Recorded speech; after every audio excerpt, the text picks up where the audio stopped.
அருட்பெருஞ்சோதி அருட்பெருஞ்சோதி தனிப்பெரும் கருணை அருட்பெருஞ்சோதி. எல்லா உயிர்களும் இன்புற்று வாழ்க, வள்ளல் மலரடி வாழ்க வாழ்க, கொல்லா விரதம் குவள எல்லாம் ஓங்குக, நல்லோர் நினைத்த நலம் பெறுக, நன்றி நினைத்து எல்லோரும் வாழ்க இசைந்து. உலக மக்களே, அறிவார்ந்த அன்பர்களே, ஆண்மநேய ஒருமைப்பாடுடைய அன்பர்களே, வல்லப்பமான நம்ம கல்லிய திருவட்பாவிலிருந்து அருட்பெருஞ்சோதி ஆண்டவருடைய திருவிளையாடல்களை பார்த்து கொண்டிருக்கிறோம். அருட்பெருஞ்சோதி ஆண்டவர் இந்த பிரபஞ்சத்தில் எவ்வளவோ திருவிளையாடல்கள் செய்திருந்தாலும் கூட கலியுகத்தினுடைய கடைசி திருவிளையாடல் மிகவும் முக்கியத்துவம் வாய்ந்தது. காரணம், இந்த பிரபஞ்சத்தில் தோன்றிய 4 யுகங்களிலுமே கிரேத யுகம், திரேத யுகம், துவார யுகம், கலியுகம், இந்த 4 யுகங்களிலுமே தோன்றிய சமயங்களும் மார்க்கங்களும் மதங்களுக்கும் ஆயுள் காலம் உண்டு. ஏனென்றால் ஒவ்வொரு யுகத்திற்கும் ஆயுள் காலம் உண்டு. வல்லப்பமான் கூறியது போல கிரேத யுகத்திற்கு 17,28,000 வருடங்களும், திரேத யுகத்திற்கு 12,96,000 வருடங்களும், துவார யுகத்திற்கு 8,64,000 வருடங்களும், கலியுகத்திற்கு 5,000 வருடங்களும் என்ற கணக்கு இருக்கிறது. ஆக இந்த ஒவ்வொரு யுகத்திலும் தோன்றிய சமயங்களுக்கும் ஆயுள் காலம் உண்டு, மதங்களுக்கும் மார்க்கங்களுக்கும் ஆயுள் காலம் உண்டு. கிரேத யுகத்திலே கலங்க மார்க்கம், திரேத யுகத்திலே திராவக மார்க்கம், துவார யுகத்திலே நவநீத மார்க்கம், கலியுகத்திலே பஸ்ம மார்க்கம், அதன் பிறகு தசா மார்க்கம், சர்புத்திர மார்க்கம், சமய மார்க்கம், சக மார்க்கம் என்ற மார்க்கங்களும் தோன்றின, மதங்களும் தோன்றின. இந்து, இஸ்லாமியம், கிறிஸ்துவம், சமணம், பௌத்தவம் என்ற மதங்களும் தோன்றின, சமயங்களும் தோன்றின. சைவம், வைஷ்ணவம், கௌபாரம், காணாபத்தியம், சாதகம், சௌரம் என்ற சமயங்களும் தோன்றின. ஒவ்வொரு சமயத்திற்கும் தலைவர்கள் உண்டு. சைவ சமயத்திற்கு தலைவன் சிவபெருமான், வைஷ்ணவ சமயத்திற்கு தலைவன் திருமால், இப்படி ஒவ்வொரு சமயங்களுக்கும் தலைவர்கள் உண்டு. ஆக அன்று தோன்றிய காலகட்டங்களில் மக்கள் இவருடைய சைவத்தை ஏற்றுக்கொண்டவர்கள் அவர்களுடைய தலைவர்களை உருவகப்படுத்தி அவர்களுக்கு தேவையான உருவங்களை அமைத்து அதற்கேற்றபடி ஆலயங்கள் அமைத்து வழிபாட்டு முறைகளை அமைத்து மக்களை வழிபட செய்து விட்டார்கள். காலங்காலமாக இது நடந்து கொண்டிருக்கிறது. ஆக இந்த யுகங்களெல்லாம் முடிந்த உடனே சதுர் யுகம் பிறக்கிறது. அதை வல்லப்பமானவர்கள் ஒளி யுகம் என்று கூறுவார். அப்போ இந்த சதுர் யுகத்தில் வாழ்கின்ற மக்களுக்கு ஒரு ஆன்மீக மார்க்கம் வேண்டும். அந்த ஆன்மீக மார்க்கம் சமரசமாக இருக்க வேண்டும். அந்த ஆன்மீக மார்க்கத்தை எல்லோரும் ஏற்றுக்கொண்டு இறைவன் ஒருவனே என்ற நிலையில் வழிபட்டு உலக மக்களெல்லாம் இன்புற்று வாழ வேண்டும் என்பதற்காகவே அருட்பெருஞ்சோதி ஆண்டவர் சுத்த சன்மார்க்கத்தை உருவாக்கி அதை தன் மகன் கையில் கொடுத்து இந்த பூலோகத்திற்கு அனுப்பி ஒரு தாயின் வழியாக ஒரு தாயின் கருவறையிலே 10 மாதங்கள் இருக்க வைத்து அதன் பிறகு இந்த மண்ணுலகிற்கு அனுப்ப வேண்டும். இந்த நிலை தொடர்ந்து கொண்டிருக்கிறது. ஏன் தனது மகனை ஒரு தாயின் கருவறையிலிருந்து வருவிக்க செய்தார் என்றால், உலக மக்களோடு 51 ஆண்டுகள் தனது மகன் உலாவ வேண்டும். அதே நேரத்தில் தனது மகன் சமயங்களையும் மதங்களையும் மார்க்கங்களையும் பின்பற்ற வேண்டும். சைவ சமயத்தை பின்பற்றி இருக்க வேண்டும். சைவ சமயத்தின் அடையாளமாகிய குறியீடுகள் என்று சொல்லுவார் வல்லற்பமானவர்கள், சங்கற்ப விகற்பங்கள் என்று சொல்லுவார். சைவ சமயத்தின் அடையாளமாகிய திருநீரை பூசிக்கொண்டும் உத்தராட்ச மாலை போட்டுக்கொண்டும் நமச்சிவாயா சிவாய நமா என்று சிவபெருமானை வழிபட வேண்டும். அதன் பிறகு இதெல்லாம் பொய் என்று சொல்ல வேண்டும். இந்த நிலைக்காகத்தான் அருட்பெருஞ்சாண்டவர் திருவிளையாடல் செய்து கொண்டிருக்கிறார்.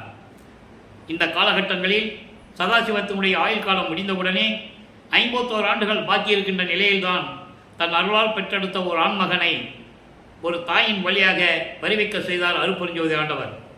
அப்படி நமது பிள்ளை பெருமானவர்கள் வருவிக்க இடம் 5/10/1823 ஆண்டு சிதம்பரம் அருகிலே மருதூர் என்ற கிராமத்திலே வசித்துக் கொண்டிருந்த ராமையா பிள்ளை சின்னையம்மர்களுடைய இல்லற வாழ்க்கையில் மகனாக வருவிக்க உற்றார். அவர் பிறந்தவர் அல்ல, அவதரித்தவர் அல்ல. வருவிக்க உற்றவருக்கு மரணம் இல்லை. வருவிக்க உற்றது என்பது இறைவன் ஏதோ ஒரு காரியத்திற்காக இந்த பூலோகத்தில் சாதிக்க வேண்டும் என்றால், திருவிளையாடல் செய்ய வேண்டும் என்றால் அதற்கு ஒரு மகனை உருவாக்க வேண்டும். அப்படி உருவாக்கியவர் தான் நமது பிள்ளை பெருமானவர்கள். அப்போ நமது பிள்ளை பெருமானவர்கள் வருவிக்க உற்றும் போது ஒரு தாயின் கருவறையிலே 10 மாதங்கள் இருக்கும்போது சரியாக சொல்ல வேண்டும் என்றால் 9 மாதங்கள் 29 நாட்கள் அந்த தாயின் கருவறையில் இருக்கும்போது இறைவனுடைய திருவிளையாடல் எப்படி நடந்தது என்பதை திருவற்பாவில் ஒவ்வொரு பாடலின் மூலமாக விளக்கங்களாக பார்த்து கொண்டிருக்கிறோம். அன்பர்களை நான் ஏற்கனவே கூறியது போல இங்கே கூறப்படுகிற விளக்கங்கள் அத்தனையுமே கற்பனை அல்ல, கதை அல்ல. பிள்ளை பெருமான் நமக்கு திருவொற்பாவில் இருக்கின்ற பிரபஞ்சத்தின் உண்மைகளை விளக்கங்களாக வல்லப்பமான எனக்கு அருளியதனால், அவருடைய தயவும் கருணையும் எனக்கு கிட்டியதனால், அவர் கொடுத்த விளக்கத்தினால் உங்களுக்கு விளக்கங்களை கூறிக்கொண்டிருக்கிறேன். வல்லப்பமான அவர்கள் வருவிக்க விட்டு 203 ஆண்டுகள் ஆகியும் வல்லப்பமனுடைய அருள்நிலையை யாருமே கூறவில்லை என்பதுதான் வேதனையான விஷயம். பொதுப்படையாக பேசினார்கள். மருதூரில் பிறந்தாரு, அதுக்கப்புறம் திருவொற்றியூருக்கு போனாங்க, தெருவாக சுற்றிக்கிட்டு இருந்தாரு, அதுக்கப்புறம் வந்தார் போனார், இப்படி தான் பேசுனாங்க இல்லையா? இது எல்லாருக்குமே தெரியும், இப்படி தான் பேசுனாங்க. அது உண்மை அல்ல. இறைவனால் வருவிக்க விட்டு இறைவனுடைய திருவிளையாடல் நடந்து கொண்டிருக்கிறது. ஆக அந்த காலகட்டங்களில் ஒரு தாயின் கருவறையிலே இருக்கும்போது இறைவனுடைய திருவிளையாடல் என்ன நடந்தது என்பதை நாம் ஏற்கனவே தெளிவாக பார்த்து விட்டோம். இதுவரையில் 340 எபிசோடை நம்ம பார்த்துருக்கோம், பதிவுகளை பார்த்துருக்கிறோம். இன்னைக்கு 341வது பதிவை பார்க்கும்போது இதுக்கு முன்னால் நடந்ததை சுருக்கமாக சொல்ல வேண்டும். அப்போ அந்த தாயின் கருவறையில் இருக்கும்போது கருவறை இருட்டாக இருக்கிறதே என் தந்தையை என்று தனது தந்தை அருட்பெருஞ்சோதி ஆண்டவரிடம் கூறும்போது தன் மகனுக்கு கருவறையிலே ஒளி காட்டுகிறார், வெளிச்சத்தை காட்டுகிறார். பையன் பயப்படுறான், இருட்டா இருக்குது அப்படி சொல்லி பயப்படுறான்னு சொல்லி அங்கே லைட் போடுறாரு. இது கருவறையிலே நடக்குது. தனது மகன் பசி என்று கூறும்போது கருவறையிலே அருட்பெருஞ்சாண்டவர் தன் மகனுக்கு அருளமுதம் ஊட்டுகிறார். இதெல்லாம் மக்களிடம் சொல்லணும், சொன்னாதான் அவருடைய அருளாற்றல் தெரியும் நமக்கு. அப்போ உடம்பு புழுக்கமா இருக்கை காத்து வரலையேன்னு சொல்லும்போது தன் மகனுக்கு அமுத காற்று வீசுகிறார், தென்றல் காற்று வீசுகிறார். இதெல்லாம் ஒரு தாயின் கருவறையிலே நடக்குது. சரியாக 9 மாதங்களும் 29 நாட்கள் ஆன பிறகு நமது பிள்ளை பெருமானவர்கள் அந்த தாயின் கருவறையிலிருந்து வெளியே வந்து மண்ணுலகை தொடும்போது வானவர்களும் தேவர்களும் பிரம்மன் திருமால் போன்றவர்களும் தான் வாழ்த்துகிறார்கள். எங்களை எல்லாம் ஆளப்போகும் அருள் கடலை என்று சொல்லி வாழ்த்தி வரவேற்கிறார்கள். காரணம், வல்லப்பமானவர்கள் பிரம்மனால் படைக்கப்பட்டவர் அல்ல, திருமாலால் காக்கப்பட்டவர் அல்ல, அவர் அருட்பெருஞ்சோதி ஆண்டவருடைய மகன் என்பதை இங்கே நான் பதிவு செய்ய கடமைப்பட்டிருக்கிறேன். காலங்கள் உருண்டோடுகிறது. அதன் பிறகு அவருக்கு பேர் வைக்கணும். அப்போ உலகியலே பேர் வைக்கிறது, ஏதாவது குலதெய்வத்தில் போய் பேர் வைப்பாங்க. அதே போல ராமையா பிள்ளை அவர்களுக்கும் சின்னம்மை அவர்களுக்கும் மருதூர் பக்கத்தில் பின்னலூர்னு ஒரு கிராமம் இருக்கு. அங்கே ராமலிங்கேஸ்வரர் கோயில் ஒரு கோயில் இருக்கு. அதுதான் அவங்களுக்கு குலதெய்வம். இவர் இறைவனுடைய மகன், இறைவனால் வருவிக்க விட்டவன் என்ற நிலை அவங்களுக்கு தெரியாது. ஏற்கனவே அவங்களுக்கு உலகியலில் பிறந்த குழந்தைங்க 4 பேர். அவங்க பிறந்தவர்கள் 2 ஆண் 2 பெண்ணு. அவங்களுக்கு இறப்பு உண்டு.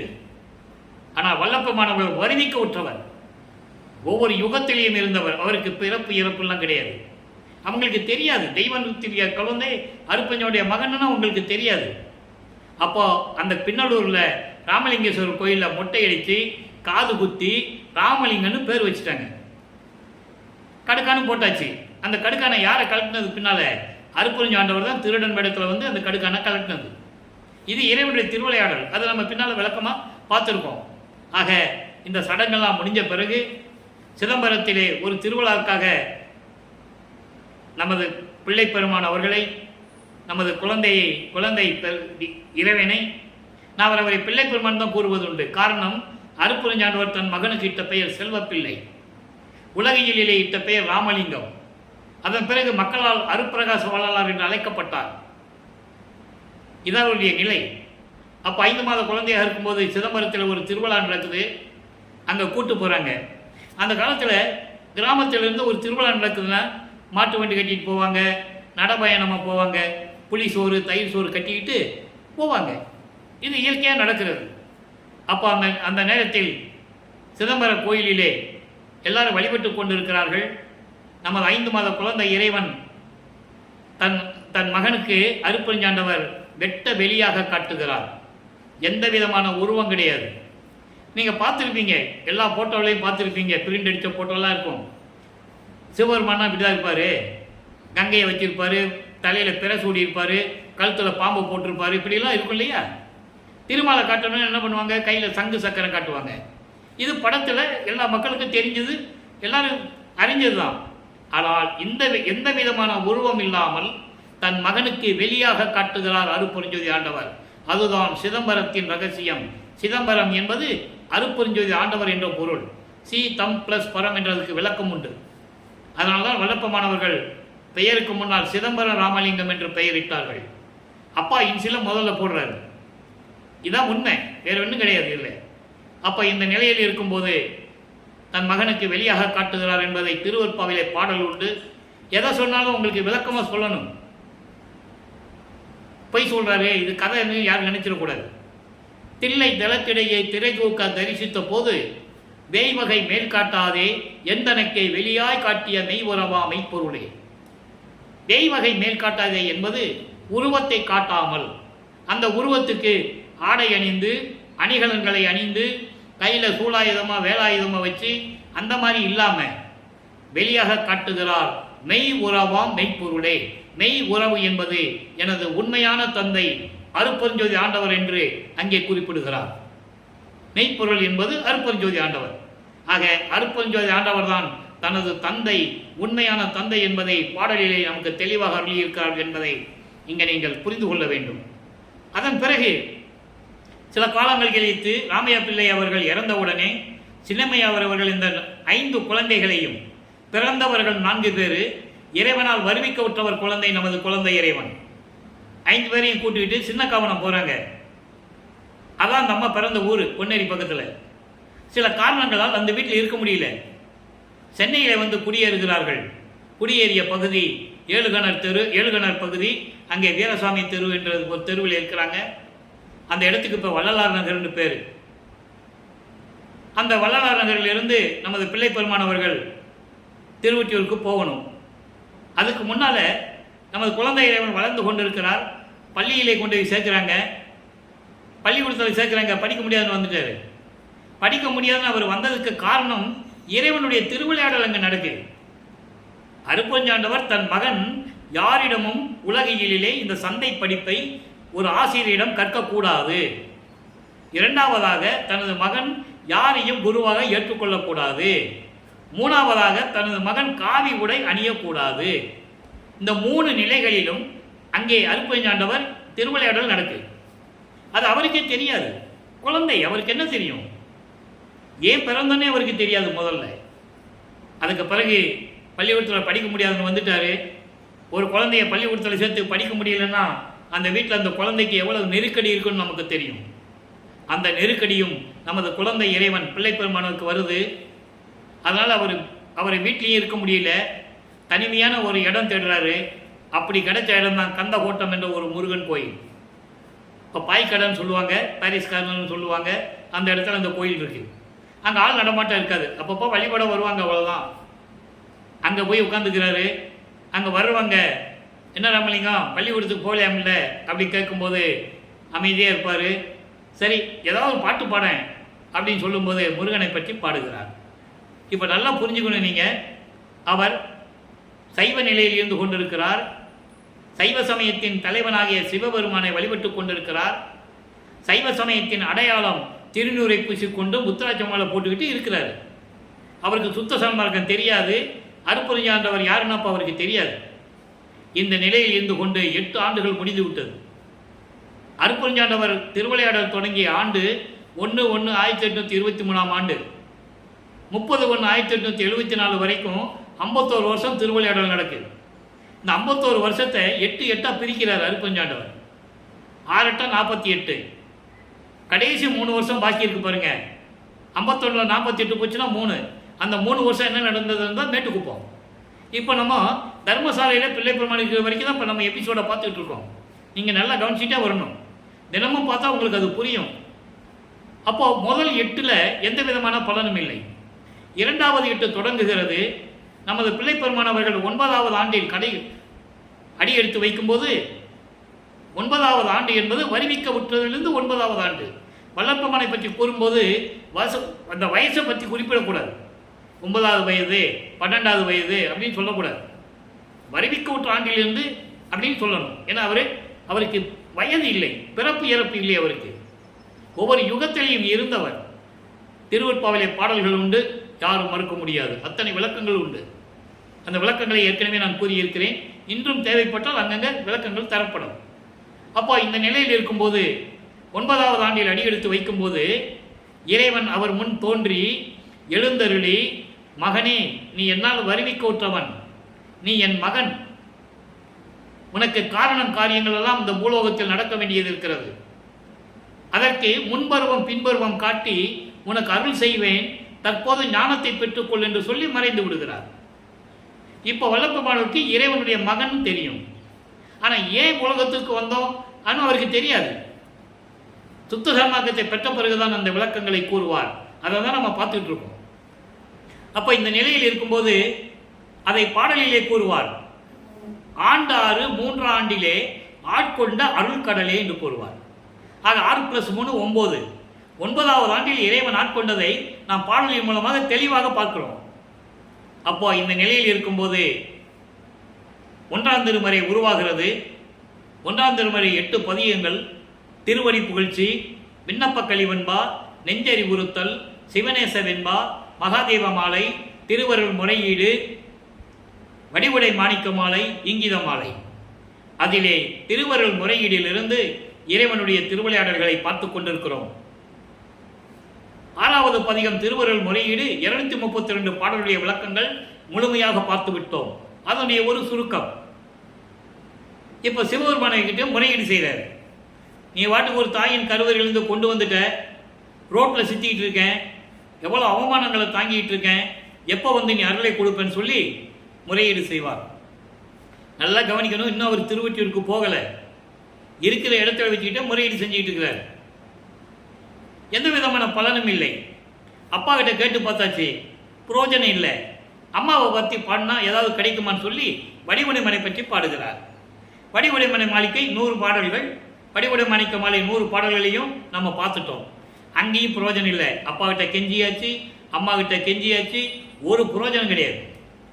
அதன் பிறகு இந்த நிலை தொடர்ந்து கொண்டு இருக்கும்போது வல்லபெருமானவர்கள் 13வது ஆண்டில் இருக்கும்போது ஞானத்தை பெற்ற பிறகு முதலாக ஏழுகணர் பகுதியிலிருந்து திருவொற்றியூருக்கு கால் வலிக்கே நடந்து செல்லுகிறார்.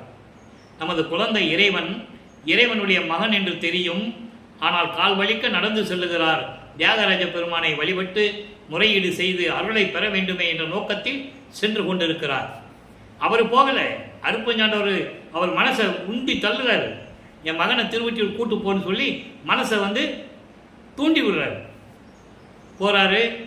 அங்கே 2ஆம் திருமுறை அங்கே எப்படி உருவாகிறது, அதற்கு முன்னால் 1ஆம் திருமுறையிலே சிவநேச வெண்பா எப்படி நடந்தது என்பதையும் முழுமையாக நாம் பார்த்து விட்டோம்.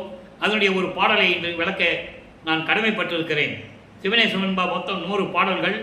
இன்னைக்கு 24வது பாடலை பார்க்க போகிறோம். நல்லா கவனிங்க. நான் மறுபடியும் சொல்கிறேன் நண்பர்களே, விளக்கங்கள் இறைவன் கொடுத்த விளக்கம்.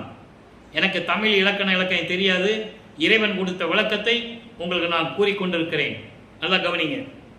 வாய் என்றேல் வெம்மலம் செல் வாய் அன்றேல், மாநரச வாய் என்றேல் வல் வெறிநாய் வாய் என்பாம், தாயென்றே ஊழ் தாதா, தாயென்றே ஊழ் தாதா ஏத்தும் உடையாய், சிவ என்றே வாழ்த்தாதார் நாற்ற பால் வாய். வாயை பற்றி சொல்லுகிறார். உன்னை வணங்காத வாய், இந்த நாற்றம் அடித்த வாய் இருந்து என்ன புரோஜனம்னு சொல்றார். இந்த விளக்கத்தை பாருங்க.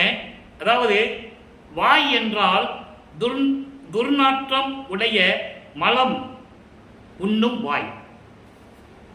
அதாவது சாப்பாடு சாப்பிட்றோம்ல, அதை மலம் என்று சொல்லுகிறார் வல்லபெருமானவர்கள். அப்போ அந்த மலத்தை, அந்த உணவை உண்டு மலம் தானே வருகிறது. அப்படிப்பட்ட வாய் கொடிய வாய் என்றால் என்ன தெரியுமா? வெறி பிடித்த நாய் என்பதாகும். வெறி பிடித்த நாய்க்கு என்ன தெரியும்?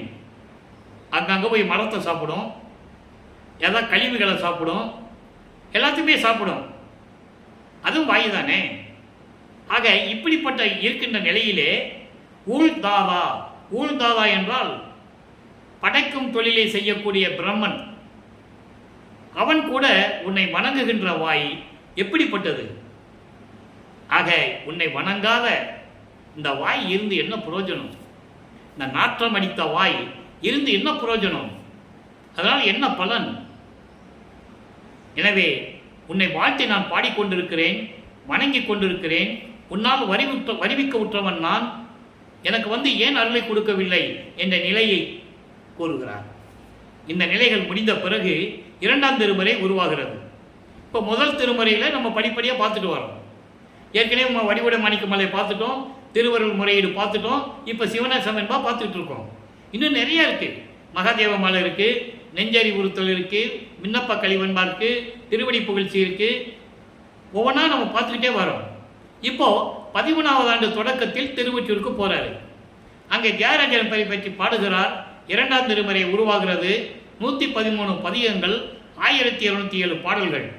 இதுவரை 32 பதிகங்களை பார்த்துருக்குறோம். அதனுடைய ஒரு சுருக்கம் சொல்லிட்டா தான் அடுத்த நிலைக்கு நம்ம போக முடியும். போகிறாரு, தியாகராஜன் பற்றி பாடுறாரு. எந்த விதமான பலனும் இல்லை. ஒருவேளை திருமுல்ல வாயிலுக்கு சென்றால் அங்கே அருளை பெற்றுள்ளலாம் என்று சொல்லி நமது குழந்தை இறைவன் பிள்ளை பெருமானவர்கள் கால் வலிக்க நடந்து செல்லுகிறார். அங்கே இருக்கிற சிவபெருமான் பேர் மாசிலாமணி. மாசிலாமணி மாசிலாமணி மனம் உருகி பாடுவார். நீ பாட்டுக்கு இந்த பூலோகத்துக்கு ஒரு தாயின் வழியாக கொண்டு வந்துட்ட. நான் எவ்வளவு ஏளன்களையும் கேலிகளையும் கிண்டல்களையும் பேச்சுகளையும் வாங்கி கொண்டிருக்கிறேன். உன்னை பார்க்க கால் வலிக்க நடந்து வந்தால், உனது மகன் நடந்து வந்தால், என் மகனே நடந்து வருகிறாய், கால் வலிக்கிறதா என்று ஒரு வார்த்தை கூட கேட்பதில்லை. ஊமை போல நின்று கொண்டிருக்கிறாயே. அப்படியே கேட்பாரு, நீ என்ன ஊமையா? ஊமை மாதிரி நிற்கிற, சீக்கிரம் வந்து அருளை கூடன்னு கேட்பாரு. எந்த விதமான பலனும் இல்லை. அங்கே சொல்லிட்டு வந்துடுவார். இனிமேல் நான் உன்னை தேடி திருவள்ளிவாயிலாம் வர முடியாது சொல்லிட்டு வந்துடுவார். அதுக்கப்புறம் திருவள்ளித்தாயின்னு ஒரு இடம் இருக்குது. வில்லிவாக்கத்துலேருந்து ஒரு 15 கிலோமீட்டர் இருக்குன்னு நினைக்கிறேன். அங்கே போய் இதே மாதிரி முறையீடு செய்வார். அங்கே தான் கேட்பார், பெற்ற மகனை தெருவில் விட்டு விட்டானே என்று சொல்லி இந்த உலகம் உன்னை பழிக்குமே. பெத்த பிள்ளையை எப்படியா தெருவில் விடுவ அப்படின்னு உலக மக்கள்லாம் உன்னை ஏசுவாங்களே. அதுக்காகத்தான் நான் பயப்படுகிறேன். உன்மேல் பழி சொல்லும் இழி சொல்லும் வரக்கூடாதே. நான் மகன் அல்லவா, உனது மகன் அல்லவா, எனது தந்தைக்கு இந்த பெயரெல்லாம் வரலாமா என்று மனம் உருகி உருகி பாடுவார். அந்த விளக்கத்தை கேட்டால் நம்ம நெஞ்சிலிருந்து அப்படி கண்ணீர் வடியும். அவ்வளவு அழுத்தமாக இருக்கும் அந்த பாடல்கள். கண்ணிலிருந்து தண்ணி வந்துகிட்டே இருக்கும். அந்த விளக்கத்தை நான் படிக்கும்போது எழுதும்போதும் சரி, அவ்வளவு மனம் உருகும். அப்படிப்பட்ட பாடல்களை பாடியும் எந்த விதமான பலனும் இல்லை. அங்கேயே சொல்லிட்டு வந்துடுவார், இனிமேல் திருவள்ளி தாயத்துக்கும் திருமுல்லை வாயிலுக்கும் நான் வர முடியாது, உன்னால் முடிஞ்சதை பார்த்துக்குன்னு சொல்லிட்டு வந்துடுவார். அதுக்கப்புறம் தொடர்ச்சியாக திருவொற்றியூர் செல்லுகிறார். 33வது பதிகம் எதிர்கொள் 10 என்ற பதிகத்திலே இன்னைக்கு 2வது பாடல். எதிர்கொள் 10 என்பது இறைவனை எப்படியாவது சந்திக்க வேண்டும். இறைவன் வந்தால் நான் எதிர போய் நான் வரவேற்பேன், வரமாட்டேன்றானே அப்படின்ற நிலையிலே கூறுவது. 10 என்பது 10 பாடல்கள். அதுக்கு தான் எதிர்கொள் 10ன்னு பேர் வச்சிருக்காரு பிள்ளைப்பெருமான் அவர்கள். இப்போ அந்த பாடலை சொல்கிறார் பாருங்க, அடுத்தவருக்கெல்லாம் அருள் புரிவானை. வரி வரியாக விளக்கம் சொல்கிறேன். அடுத்தவருக்கெல்லாம் அருள் புரிவானை என்பது தன்னை வணங்குகின்றவர்களுக்கெல்லாம் அருளை கொடுக்கின்றவனை, அம்பல கூத்தானை, எம் பெருமானை தடுத்து எம்மை ஆண்டு கொண்டு அன்பு அளித்தானே. நான் தவித்து கொண்டிருந்த போது 9வது ஆண்டிலே என்னை ஆட்கொண்டு எனக்கு அன்பு அளித்தவனை, சங்கரன் தன்னை. சிவபெருமானுக்கு சங்கரன் ஒரு பேர் இருக்கு. அந்த கோயில் சங்கரன் கோயில்னு ஒரு இடம் இருக்கு சவுத்தில். மதுரை தாண்டி போகணும், ராஜபாளையம் மதுரை சங்கரன் கோயில் அப்படி இருக்கு. அங்கே இருக்கிற இறைவன் பேர் சங்கரன். அப்படி சங்கரன் தன்னை, என் தந்தையை, என் தாயை. நல்லா கவனிக்கணும். இப்போ சைவ சமயத்தில் இருப்பதனால் சிவபெருமானை தந்தை என்று கூறுகிறார், உமையாளை பார்வதியை தாய் என்று கூறுகிறார். சுத்த சன்மார்க்கத்தை பெற்ற பிறகு நிலை மாறிவிடும். அருட்பெருஞ்சோதி ஆண்டவர் தான் என் தந்தை, எனது தாய் சிவகாமி வள்ளி என்று கூறுவார். நல்லா கவனிச்சுட்டே வரணும். தாயை அடுத்து சொல்லுவார் பாருங்க, கடு ததும்பும் மணிகண்டத்தினானை. கடு ததும்பும் மணிகண்டத்தினானை என்பது ஒரு காலத்தில் அரக்கர்கள் தேவர்களை துன்புறுத்திக் கொண்டிருப்பார்கள். அப்போ அவர்களுக்கு பலம் இழந்து இருப்பார்கள். அந்த பலம் வேண்டுமென்றால் பார்க்கடலை கடைந்து அமுதத்தை கொடுக்க வேண்டும். ஆக பார்க்கடலை கடைகிறார்கள், ஒரு பாம்பை மத்தாக வைத்து கடைகிறார்கள். அந்த பாம்பும் ஒரு அரக்கன். அமுதம் வருகிறது, அமுதம் திரண்டு வரும்போது பாம்பு அதனை விஷத்தை கக்குகிறது. எல்லாம் முழிச்சிட்டு இருக்காங்க, என்ன பண்ணுவதே தெரியல யாருக்கும். அப்போ சிவபெருமான் அந்த விஷத்தை உண்டு கழுத்திலே நிறுத்தி கொண்டவன். அதான் மணிகண்டன் பேர். அதான் இங்க சொல்றாரு, கொடிய விஷத்தை உண்டு கழுத்திலே நிறுத்தி கொண்ட இறைவனை சொல்றாரு. அதான் கடு ததும்பும் மணிகண்டத்தானை. அடுத்து சொல்றாரு கண் நுதலானை. கண் நுதல் என்பது நெற்றிக்கண் உடைய இறைவன். எம் கண் ஆனானை, எனக்கு கண்கள் போன்று இருக்கின்ற இறைவன். நல்லா கவனிச்சுட்டே வரணும். சமயங்கள் இருக்கும்போது சிவபெருமன் மேலே எவ்வளோ பற்று இருந்தார், அதுக்கப்புறம் அதெல்லாம் எப்படி பொய்ன்னு சொன்னார், அதை சொல்லணும் இல்லை. ஏன்னா சுத்த சன்மார்க்கம் தனி மார்க்கம், அது இந்த சமயத்தையும் சமயங்களையும் மதங்களையும் சாராது. அதனால தான் அகவலிலே சொன்னார், சாதியும் மதமும் சமயமும் பொய் என ஆதியில் வருத்தி அனுப்புகின்றது. நல்லா புரிஞ்சுக்கிட்டே வரணும், நீங்கள் கேட்டுக்கிட்டே வரணும். அப்போ இந்த நிலையில் இருக்கும்போது சொல்றாரு நெற்றிக்கண் உடைய இறைவன். அப்படிப்பட்ட இறைவனை எடுத்து என்னை துன்பமிட்டு ஏற வைத்தானே. என்னை 9வது ஆண்டில் ஆட்கொண்டு, இவ்வளவு விளக்கம் இருக்கு. இறைவன் அருள் கிடைத்தாதான் அந்த விளக்கத்தை சொல்ல முடியும். எடுத்து என்னை துன்பமிட்டு ஏற வைத்தானே. என்னை தூக்கி எடுத்து, நான் ஒரு தாயின் கருவறையிலே வரிவுக்கு விட்ட பிறகு நான் பட்ட துன்பங்கள் எத்தனையோ உள்ளது, துயரங்கள், அவற்றையெல்லாம் நீக்கி, மகனே அஞ்சாதே, நீ என் மகன், என்றாவது ஒரு நாள் உனக்கு அருள் செய்வேன் என்று கூறி என்னை அன்போடு அணைத்தவனை, அப்படிப்பட்ட இறைவனை இன்றைய இரவில் எதிர்கொள்வேனே. இன்னைக்கு ராத்திரி இறைவன் வருவான், நான் எதிர போய் வரவேற்பேன் என்று சொல்லுகிறார். ஆனால் இறைவன் வந்தாரா? அங்கதான் கதையே இருக்கு, அங்கதான் திருவிளையாடலே இருக்கு. இவர் சொல்லிடுவாரு, இன்னைக்கு இரவுல இறைவனை போய் நான் எதிர்கொள்வேன். எதிர்கொள்வேன் என்பது இறைவனை நான் வரவேற்பேன் என்று சொல்லுகிறார். ஆனால் இறைவன் வந்தாரா? வரவில்லை. இந்த நிலை தொடர்ந்து கொண்டிருக்கிறது. வல்லப்பெருமானவர்கள் 16 ஆண்டுகள் முடிவடைந்து விட்டது. திருவொற்றியூருக்கு போக வேண்டியது, பாட வேண்டியது, ஒரு பிரயோஜனம் இல்லை. 16 ஆண்டுகள் முடிந்து விட்டது. 2வது எட்டு முடிஞ்சிடுச்சு. இப்போ 3வது எட்டில் அடி எடுத்து வைக்கிறார். 24. 17வது ஆண்டிலிருந்து 24 ஆண்டுகளுக்குள் திருவொற்றியூரில் என்ன நடந்தது? முழுவதுமாக திருவொற்றியூரில் நடக்குது. அப்போ 1847ஆம் ஆண்டு சரியா சொல்ல வேண்டும் என்றால் 19 பதியங்கள், 235 பாடல்கள், எல்லா விளக்கத்தையும் நம்ம பார்த்துட்டோம். அதனுடைய ஒரு சுருக்கம். இப்போ காட்சிகள் மாறுகிறது. இப்போ இறைவன் காட்சி கொடுப்பாரு. காட்சி கொடுப்பாரே தவிர வந்து பேச மாட்டார், மகன்கிட்ட மறைஞ்சிடுவார். இந்த நிலை தொடர்ந்து கொண்டு இருக்கிறது. அப்போ இவருக்கு ஒரு ஏக்கம் இருக்கு. நம்ம போனாலும் பேசுறது இல்லை, காட்சி கொடுக்குறாரு, மறைஞ்சிடுறாரு. நம்ம போகாம என்ன பண்ணலாம்னு யோசிக்கும் போது ஒரு நாரையை கூப்பிட்டு தூது அனுப்புறாரு. அவருடைய நிலையை சொல்லி தூது அனுப்புறாரு. நாரையும் கிளியும் நாட்டொரும் தூது என்ற பதிகத்தில் இருக்கின்ற பாடலுடைய விளக்கங்களை எல்லாம் பார்த்துட்டோம்.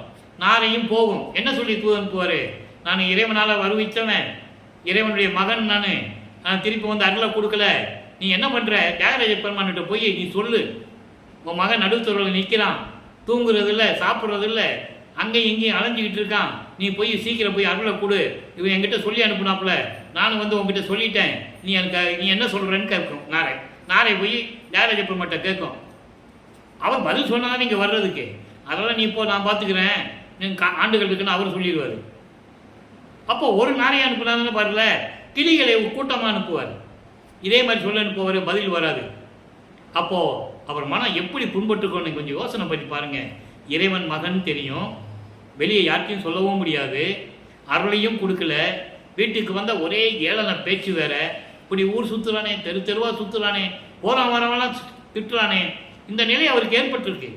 அப்போ அவர் மனசு எப்படி இருக்கும்? உடனே என்ன பண்ணுறாரு? ஒரு குறைச்சிக்கு போய் குறி கேட்குறாரு. உலகியலில் இருக்கும்ல, குடும்பத்தில் ஏதாவது பிரச்சனை வருது, இல்லை பிள்ளைகளுக்கு கல்யாணம் பண்ணணும், ஜாதகம் பார்ப்பாங்க, ஏதாவது பரிகாரம் பண்ணணுமான்னு அலைவாங்க. அந்த மாதிரி இவரும் போகிறாரு. ஒரு குறைச்சி பின்னாடி போய் குறி கேட்குறாரு. குறி ஓடினா தானே, அவர் அங்கே திருவிளையாடல் பண்ணிட்டு இருக்காரு, குறி ஓடாது, ஒன்றும் ஓடாது. அப்புறம் ஒரு ஜாதகம் பார்க்குறவர்கிட்ட போய் ஜாதகம் பார்க்க போவார். இறைவன் ஜாதகத்தை சொல்லி, என்னை வந்து தெருவில் விட்டுட்டு போயிட்டான், வரமாட்டேன்றான், எப்போ வந்து அருளை கொடுப்பான் அப்படின்லாம் போய் கேட்பார். அங்கேயும் பதில் வராது.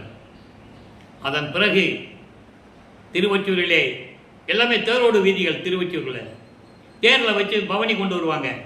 இவர் போய் ஒவ்வொரு தெருவாக நிற்கிறது, ஒவ்வொரு தெருவையும் காட்சி கொடுப்பாரு, பேசுறது இல்லை. இந்த நிலை தொடர்ந்து கொண்டு இருக்கிறது.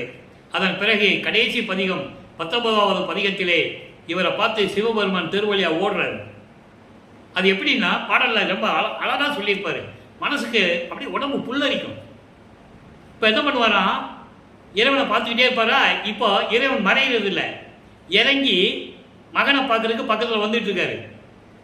நமது பிள்ளை பெருமானை என்ன பண்ணுறாரு, கண்ணை மூடிட்டு மெய் மறந்த நிலையில் இருக்கிறார். எப்படி இன்னைக்கு வந்து அருளை கொடுத்துருவாருன்னு பக்கத்தில் வந்து தலையை கோதி விடுறது, பேசுறது இல்லை. இவர் கண்ணை மூடிக்கிட்டு இருக்காரு. அந்த அந்த மகிழ்ச்சியில் மெய் மறந்து இருக்கிறாரு. தலையை கோதி விடுறது, கன்னத்தை கிள்றது, உடம்பை தடவி விடுறது, இப்படியே நிகழ்ச்சி நடந்துகிட்டு இருக்கு. என்ன இவர் இப்படியே பண்ணிட்டு இருக்காரு, பேச மாட்டேன்றாரு அப்படி சொல்லி கண்ணை திறந்து பார்க்குறாரா. திரும்பி பார்க்காம தெருவழியா ஓடுறாரு. இவரு பின்னாலே ஓடுறாரு. ஓட்டத்தை பிடிக்க முடியல, பிடிக்க முடியாது. அப்போ இவருக்கு பறக்கும் சக்தி இல்லை, எதுவுமே இல்லை, எந்த விதமான அருளும் இல்லை. அப்போ அங்கே இருக்கிறவங்க பார்ப்பாங்கல்ல, என்ன ரமலிங்கம், அவங்களுக்கு தெரியாது, மானிட கண்களுக்கு தெரியாது. நீங்கள் விட்லாச்சாரிய படம்லாம் பார்த்துருப்பீங்களா, புராண படங்கள்லாம் பார்த்துருப்பீங்க, மக்களுக்கு தெரியாது, சம்பந்தப்பட்டவங்களுக்கு தான் தெரியும். அந்த நிலையில் இருக்கும்போது அங்கே கேட்பாங்க, என்ன ரமலிங்கம் தெருவழியா ஓடுறேன்னு கேட்பாங்க. இல்லை, சிவபெருமான் ஓடினாரு, நான் பின்னாலே ஓட்டத்தை பிடிக்கலான்னு போனேன், முடியல அப்படிம்பாரு. அவங்க கிண்டல் பண்ணுவாங்க. அதெல்லாம் பாடல் உண்டு. அந்த பதிகத்தில் விளக்கத்தை சுருக்கமாக சொல்கிறேன். கிண்டல் பண்ணுவாங்க. நீயாவது சிவபெருமானை பார்க்கறதாவது, அது இந்த கலியுகத்தில் நடக்கிற காரியமா? அப்போ 1847 வருஷம் இந்த நிகழ்ச்சி அங்கே நடக்கும்போது 1900 கலியுகம் முடியுது. இதெல்லாம் கலியுகத்தில் நடக்கிற காரியமா? போப்பா, வேலையை பாருப்பா அப்படின்னு கிண்டல் பண்ணுவாங்க. அதுக்கும் பதில் சொல்லுவார். அந்த பதிலுக்கும் பாடல்கள் உண்டு. நீங்கள் அப்படியெல்லாம் சொல்லாதீங்க, நான் இறைவனுடைய அருளை எப்படி நான் வாங்கிடுவேன், ஏன்னா நான் இறைவன் மீது காதல் கொண்டுள்ளேன், காதல் கொண்டுள்ளேன் என்று சொல்லுவார். இந்த நிலைகளெல்லாம் முடியும் போது வல்லப்பெருமானவருக்கு 24 ஆண்டுகள் முடிஞ்சிருச்சு. இந்த பூலோகத்துக்கு வந்து 24 ஆண்டுகள் முடிஞ்சிருச்சு. 25வது ஆண்டு தொடக்கத்தில் இருந்து 32 ஆண்டுகளுக்குள் என்ன நடந்தது என்பதை 4ஆம் திருமுறையிலே இருக்கின்ற 8 பதியங்களில் இருக்கின்ற 197 பாடலுடைய விளக்கங்களை முழுமையாக பார்த்து விட்டோம். அதனுடைய ஒரு சுருக்கம் இந்த நிலையில் தொடர்ந்து கொண்டிருக்கிறது. இப்போ அவருக்கு சுத்த சன்மார்க்கம் இருக்கிறது தெரியும், அற்பஞ்சாண்டவர் தான் இறைவன் தெரியும். இந்த நிலையில் இருக்கும்போது இவருக்கு கல்யாணம் ஏற்பாடு பண்ணுறாங்க. இவர் வரிமைக்கு உற்ற குடும்பத்தினில் அதான் அந்த அம்மா வந்து பிறக்கிறாங்க, தனக்கோடி அம்மாள். ஏன்னா இவர் தான் தாலி கட்டணும். இவர் தாலி கட்டினாதான் அந்த அம்மாவுடைய கர்ம வினைகளை நீங்கி விமோசனம் கிடைக்கும். இது ஏற்கனவே நிர்ணயிக்கப்பட்டது. ஏற்கனவே ஸ்கெட்சு போட்டு தான் வராங்க, வெல் பிளான்டு. அப்போது அந்த அம்மாவுக்கு ஏன் பிறந்தான்னு அந்த அம்மாவுக்கு தெரியாது, இவருக்கு தெரியும். நம்ம தான் தாலி கட்டணும், அந்த அம்மாவுக்கு மோட்சத்தை கொடுக்கணும்னு இவருக்கு தெரியும். அதனால்தான் அந்த அம்மா வந்து உறவுக்கார பெண்ணாக வருகிறார். இவருக்கு அக்கா பொண்ணாக வருகிறாங்க உலகியல்ல. அப்போ அந்த பெண்ணுக்கு இவர் தாய்மாமன் ஆகிறாரு. முதல்ல கல்யாணம் வேண்டாம் தான் சொல்லுவார். ஏன்னா அருப்பஞ்சாண்டவர் அனுமதி கொடுக்கணும். இவரும் அவரும் திருவொற்றியூரில் வச்சு பேசிகிட்டு இருக்கிறதெல்லாம் பார்ப்பாங்க. மற்றவங்களுக்கு சாமியாருங்க பேசிகிட்டு தான் நினைச்சிட்டு இருப்பாங்க. 2 பேரும் சாமியாருங்க ஏதோ பேசிகிட்டு இருக்காங்க. ஆனால் அப்பனும் பிள்ளைன்னு யாருக்கும் தெரியாது. அவர் அருப்பஞ்சாண்டவரே இவர் புள்ள அப்படின்னா யாருக்கும் தெரியாது இல்லை. அப்போ அங்கே இருக்கிற சொல்லுவாங்க இவங்க வீட்டில் வந்து, நீங்கள் கவலைப்படாதீங்க, ராமலிங்கம் தினமும் திருவொற்றியூரில் ஒரு சாமியார்கிட்ட பேசிகிட்டு இருப்பார், அவர்கிட்ட போய் சொன்னோம்னா, அவர்கிட்ட போனோம்னா இவர் ஒத்துக்குவார் அப்படின்னு சொல்லுவாங்க. இறைவனுடைய திருவிளையாடல் நடக்குதுங்க. போவாங்க, அதே மாதிரி அவர் அனுமதி கொடுப்பாரு. சரிப்பா ராமலிங்கம் கல்யாணம் பண்ணிக்கையா, அதனால என்ன இருக்கு அப்படின்னு சொல்லிடுவார். உடனே கல்யாண ஏற்பாடுகள் நடக்குது. அந்த கல்யாணத்தில் எல்லாருமே வந்து உட்கார்ந்துருக்காங்க மக்கள்லாம். குறிப்பாக இதான் கவனிக்க வேண்டிய இடம்.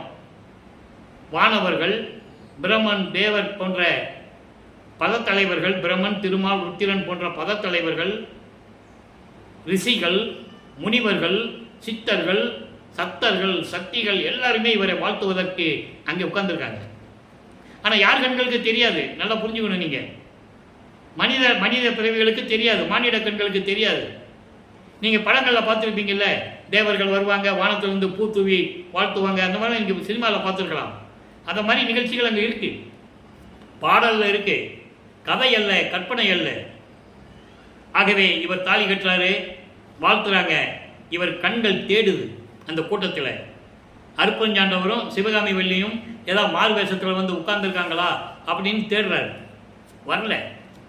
அப்பாவும் அம்மாவும் வரலையே கல்யாணத்துக்குன்னு இவர் மனம் ஏங்குகிறது. அன்னைக்கு இரவே 2 குதிரை மாட்டின தேரில் அருப்பஞ்சாண்டவர்கள் சிவகாமி வெள்ளி வந்து மணமக்களை வாழ்த்து விட்டு சொல்லுகிறார்கள். பாடல் உண்டு. ஆக இந்த நிலை முடிந்த பிறகு இப்போ சுத்த சன்மார்க்கத்தை வாங்கணும், சமயங்களையும் மதங்களையும் மார்க்கங்களையும் விடணும், சைவ சமயத்தை விடணும், சைவ சமயத்தின் அடையாளம் திருநீர் பூசுறதை விடணும். விட்டாச்சு, பாட்டில் இருக்குது, விட்டாச்சு. அவங்க அப்பாவே வந்து அருப்பஞ்சாண்டவரை சொல்லிடுவார், மகனே இனிமேல் உனக்கு திருநீர் தேவையில்லைன்னு சொல்லிடுவார். விட்டாச்சு, உத்தராட்ச மாலையை கழட்டி போட்டாச்சு, வெள்ளாடை போட்டாச்சு, முக்காடு போட்டாச்சு, ரூமுக்குள்ள உட்காந்து கதவை சாத்தி உள்ளே உட்காந்துட்டார். அங்கேயே கதவை சாத்திட்டாரு.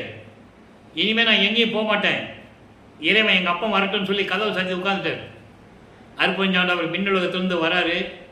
அந்த தெருவழியாக கால் வலிக்க நடந்து வந்து பூட்டின கதவை எப்படி திறந்து ஒரு காலை உள்ளே வச்சு ஒரு காலை வெளியே வச்சு எப்படி அருளை கொடுத்தாருன்னு விளக்கத்தில் நம்ம பார்த்துட்டோம். அது ஏன் உள்ள ஒரு கால் வெளியே ஒரு கால் வச்சாலும், வீட்டுக்குள்ளே ஒரு கால் வெளியே ஒரு கால். உள்ளே போனோம்னா மகன் பூட்டிக்குவான்னு அவருக்கு தெரியும். அவர் பூட்டியாச்சுன்னா இவர் வெளியே வர முடியாது. அப்போ 32 ஆண்டுகள் முடிஞ்சு போச்சு. நீ 19 வருஷம் பாக்கி இருக்கு. கருங்குழியில் 9 வருஷம் இருக்கணும், தர்மசாலையில் இருக்கணும், சித்தி வளாகத்தில் இருக்கணும், இன்னும் திருவிளையாடல் நடக்கணும். அதனால அவருக்கு தெரியும் உள்ளே போனால் பூட்டிக்குவான், நம்ம வெளியே வர முடியாதுன்னு தெரியும். அந்த பாடல் இன்னைக்கு நம்ம பார்க்க போகிறோம். நல்லா கவனிச்சுட்டே வரணும். ஏன் இவர் அந்த மாதிரி உள்ளே வர சொன்னார், அவர் ஏன் வெளியே நின்னார்ன்றது இன்னைக்கு ஒரு பாடல் இருக்கு. அப்போ இந்த நிலையில் இருக்கும்போது எல்லா அருளையும் வாங்கி கொண்டார். தத்துவங்களை கடப்பது, அதை அருப்பஞ்சோதி அட்டகத்தில் 7வது பாட்டில் சொல்லுவார், தத்துவங்களை தனித்தனியாக கடந்தேன், தத்துவாதீத நிலையில் சித்திகள் முழுதும் தெரிந்தேன், அவை மேல் சிவநிலையை தெரிந்திட சென்றேன். சிவநிலை தெரிந்திட சென்றேன் அண்டர்லைன். எங்கே போனார்? ஆனால் உலகியலிலே சொல்லுவார்கள், மாட்டு வண்டியில் போனார், அப்படியே ஊர் சுத்த போயிட்டாரு, எங்கேயோ போயிட்டாரு, 6 மாதம் கழிச்சு தான் வருவார், இப்படி தான் கதைகள் சொன்னாங்க இல்லையா? இது உண்மை. நானே காதுபட கேட்டிருக்கிறேன், எத்தனையோ பேர் பேசி இருக்கிறார்கள். அப்போ இந்த விளக்கங்கள் எனக்கு தெரியாது. அப்போ இந்த நிலையில் இருக்கும்போது சிவநிலை தெரிந்திட சென்றேன்னு சொல்லிட்டார்.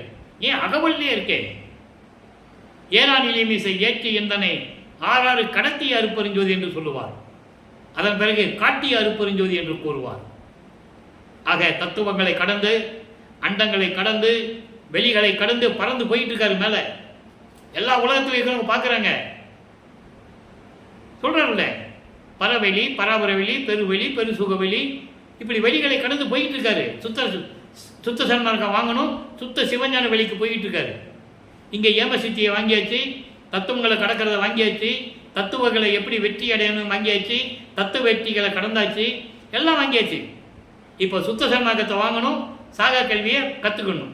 இந்த 2க்காக இங்கே போகிறாரு. சத்தியஞான சபையிலே தேவர்கள் பிரம்மன்லாம் நிற்கிறாங்க. உள்ளே போக முடியாது, வெளியே தான் நிற்கணும். ஒரு முதல் படி கூட கால் எடுத்து வைக்க முடியாது அவங்களால.